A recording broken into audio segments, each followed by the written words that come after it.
हिंदी साहित्य जगत के मूर्धन्य साहित्यकार व कवि दुष्यंत कुमार की एक कविता, हो गई है पीर पर्वत सी पिघलनी चाहिए, इस हिमालय से कोई गंगा निकलनी चाहिए, मेरे सीने में न सही कर तेरे सीने में है अगर ये आग तो ये आग जलनी चाहिए। जी हाँ, इसी कहावत को चरितार्थ करने की कोशिश में हैं शहर के दो बुद्धिजीवी, जिन्होंने यह संकल्प लिया कि अब जिले के प्रतिभावान एवं प्रतियोगी परीक्षा की तैयारी करने वाले प्रतिभागियों को दिल्ली, पटना, बनारस जाने की ज़रूरत न पड़े। प्रतियोगी परीक्षाओं में सफलता दिलाने के जज्बे ने दोनों बुद्धिजीवियों को ऊर्जान्वित किया और वे बेहद कम संसाधनों में जिले की प्रतिभा को तराशने में जुट गए और महज एक सप्ताह के अंदर दर्जनों प्रतिभागियों का दिल जीत लिया। यहाँ आकर बच्चे यूपीएससी, बीपीएससी, दरोगा जैसे कई प्रतियोगी परीक्षाओं की तैयारी में जुट गए।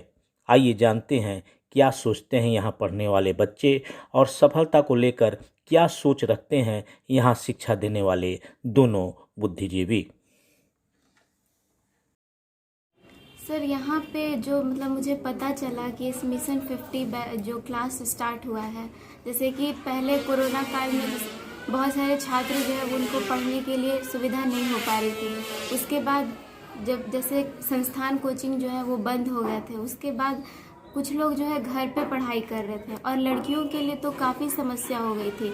जैसे कि पहले से ही चले आ रही है, गार्जियन उन्हें बाहर नहीं पढ़ने के लिए भेजते हैं। ऐसे बहुत सारे योजनाएं भी चलाए गए हैं मोदी सरकार के द्वारा, लेकिन उनका सही से इम्प्लीमेंटेशन नहीं हो पाता है और उसकी वजह से जो गार्जियन भी हैं अपने बच्चियों को बाहर भेजने के लिए सक्षम नहीं हो पाते हैं, या फिर जो हमारे आजकल का जो कल्चर है वो सही से उतना ज़्यादा डेवलप नहीं हुआ है कि जो बच्चियों को अपने जो गार्जियन है वो बाहर भेज सके। तो इस संस्थान के बारे में हमें पता चला और यहाँ पे हमने कुछ ही दिनों में समझ में आया। जैसे मेरा ज़्यादा टाइम तो नहीं हुआ है, लेकिन फिर भी यहाँ हमें पता चला कि यहाँ जो शिक्षक हैं वो काफ़ी मेहनती हैं और इतने अच्छे से पढ़ा रहे हैं कि जहाँ तक कि मेरा मानना है, मुझे लगता है कि मैं ये क्लियर कर पाऊँगी। और आगे भी यही कहना चाहती हूँ बच्चियों को, जो हमारे साथी हैं वो भी इस संस्थान से जुड़े ताकि वो भी अपने प्रयास में सफल हो सकें।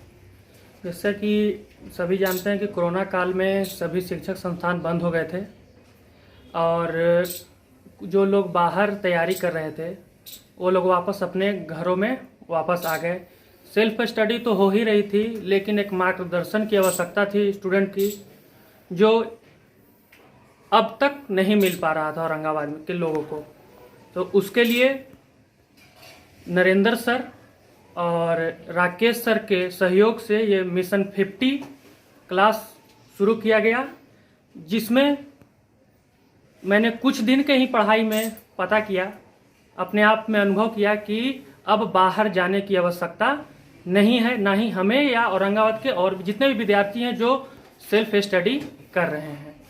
क्योंकि बाहर जाने में एक तो वहाँ रहने का खर्चा, प्लस उस जिस संस्थान में वो पढ़ रहे हैं वहाँ पे उनको उसके फ़ी का खर्चा, काफ़ी बर्डन उनके ऊपर हो जाता था।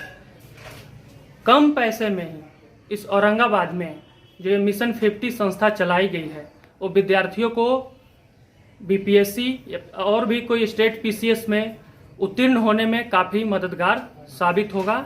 एक बार इस संस्थान से जुड़िए, जुड़ने के बाद कुछ ही समय में आपको खुद अनुभव होने लगेगा कि मैंने एक बेहतरीन जगह प्राप्त किया है। एक्चुअली बहुत सारे ऐसे बच्चे हैं जो भटकते रहते हैं और नाहक बाहर जाकर पैसा बर्बाद करते हैं और मिसगाइड होते हैं।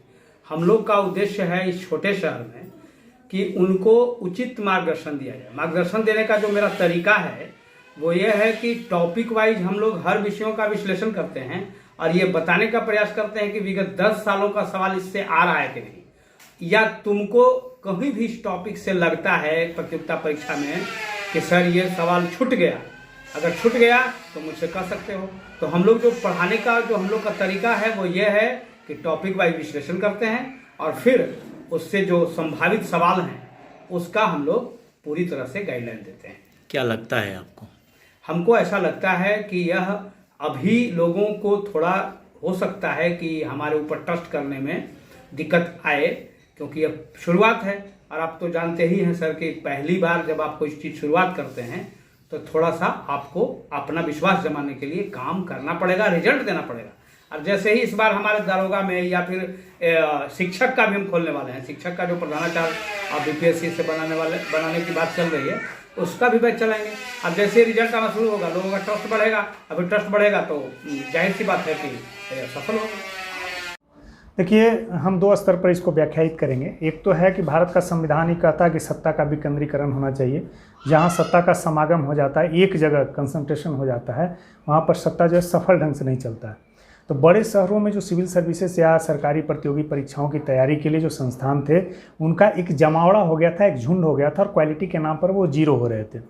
इस चीज़ को गति दिया कोरोना ने क्या किया कि लोगों को अपने घर की ओर, अपने जड़ की ओर लौटने को मजबूर किया। वैसी स्थिति में अगर छोटे शहरों में अच्छी क्वालिटी के साथ आप एजुकेशन दे रहे हैं तो आप बड़े महानगर जो हैं उनसे आप बेहतर दे सकते हैं। आप मुखर्जी नगर की भीड़ को देख सकते हैं। दिल्ली में मुखर्जी नगर की जो भीड़ है, उस भीड़ में अधिकांश लोग जो है समय काटते दिखेंगे, है ना, समय काटते दिखेंगे। उनमें जो है लंबे लंबे पोस्टर्स की भीड़ है, दलालों की भीड़ है। अब तो जो है जैसे लगता है कि आप दलाल स्ट्रीट बम्बई पे खड़े हों और जो है मुंबई पे खड़े हों, और वहाँ आपको जो है शेयर बाजार किलो लोग ले जा रहे हैं। अपने अपने पंपलेट के साथ उनके 4 दलाल हैं, आपको ले जा करके उनके डेमो क्लास में बैठाएंगे, और बैठाने वाले को 50 रुपया पर आदमी मिलेगा, उसमें जो है एडमिशन कन्वर्ट होगा, और इस तरह की एक दलाली की सिस्टम शुरू हो गए। लेकिन छोटे शहरों में बिल्कुल शुद्धता है। आप यहाँ आते हैं, छोटे शहरों में 4 दिन 5 दिन क्लास करते हैं, बिल्कुल एक दूसरे को जानते हैं, एक दूसरे का रेफरेंस होता है, क्वालिटी की गारंटी होती है, पीछे जो चीज़ें होती हैं उस पर पूरी तरह से आपका नियंत्रण होता है। पेरेंट्स भी साथ होते हैं और बच्चे भी साथ होते हैं। आप पूरी तरह से एक नियंत्रित वे में और पूरी पारदर्शिता के साथ आप देखते हैं। जहाँ तक फोकस की बात है तो उसमें आप कहाँ टिकिएगा? आप साधारण सा संस्थान चलाने की कोशिश कर रहे हैं, ऐसे में लोगों को प्रभावित करने के लिए क्या उपाय आपने? देखिए, कॉर्पोरेट कल्चर जरूर है, कॉर्पोरेट कल्चर लोगों को अट्रैक्ट जरूर करता है, लेकिन वो फैंटेसी है, वो कुछ कालों के लिए होता है, कुछ समय के लिए होता है। एक टाइम फ्रेम के बाद अगर आप में क्वालिटी नहीं है तो फैंटेसी टिक नहीं पाता है। यहाँ एक झोपड़ी में चलने वाला संस्थान, इसको अगर माना जाए तो एक झोपड़ी है, झोपड़ी में क्वालिटी है, और आपको पता होना चाहिए कमल वहीं खिलते हैं जहाँ कीचड़ होता है। यानी कि अगर क्वालिटी आप में हो और खिलने की क्षमता हो, खिलाने की क्षमता हो, तो आप कीचड़ में भी कमल खिलते देखा होगा आपने। ये इस उदाहरण के साथ हम चले हैं। कॉर्पोरेट कल्चर की फैंटेसी को तोड़ते हुए क्वालिटी के बेस पर हम चीज़ों को आगे बढ़ाना चाहते हैं, और छोटे शहर इस औरंगाबाद में इस मिशन को, जो मिशन 50 है अपना, उसको सफल कराना चाहते हैं। और यह तमाम तरह की गुणवत्ता से परिपूर्ण होगा, जिसको आप सीधा सराह सकते हैं, सीधा जांच सकते हैं, इस जांचने के बाद परख सकते हैं, और परखने के बाद जो है अगर आपको मौका मिले तो आप उसको सराह भी सकते हैं।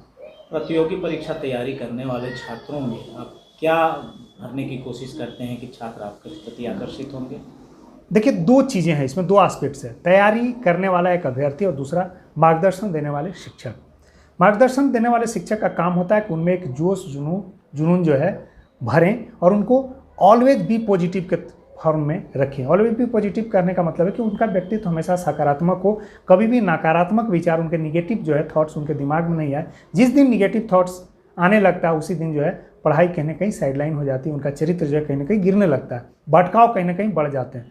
तो एक तो क्वालिटीपूर्ण एजुकेशन देना, और दूसरा जो है गाइडेंस देना, मार्गदर्शन देना, जो प्रॉपर तरीके से आप हमेशा बी पॉजिटिव एटीट्यूड के साथ ऑलवेज जो है संघर्ष कीजिए, क्योंकि अंततः संघर्ष करने वाला ही जो है सफल होता है ना। कहा जाता है ना, रसरी आवत जाते शिल्पे परत निशान। तो इस तरह से आपको अगर पॉजिटिव एटीट्यूड के साथ आपके माइंडसेट को हमेशा पॉजिटिव रखने की कोशिश की जाए और क्वालिटी एजुकेशन दिया जाए, प्रॉपर गाइडेंस मिले, तो सफलता आपके गांव से, आपके घर से, आपके परिवार से मिलेगी। दिल्ली और ढाका जाने से सफलता नहीं मिलती है। आपका एटीट्यूड होता है, और जो एजुकेशन की क्वालिटी होती है वह सफलता दिलाती है, न कि दिल्ली शहर दिलाता है, न कि मुखर्जी नगर दिलाता है, न कि मुंबई दिलाता है।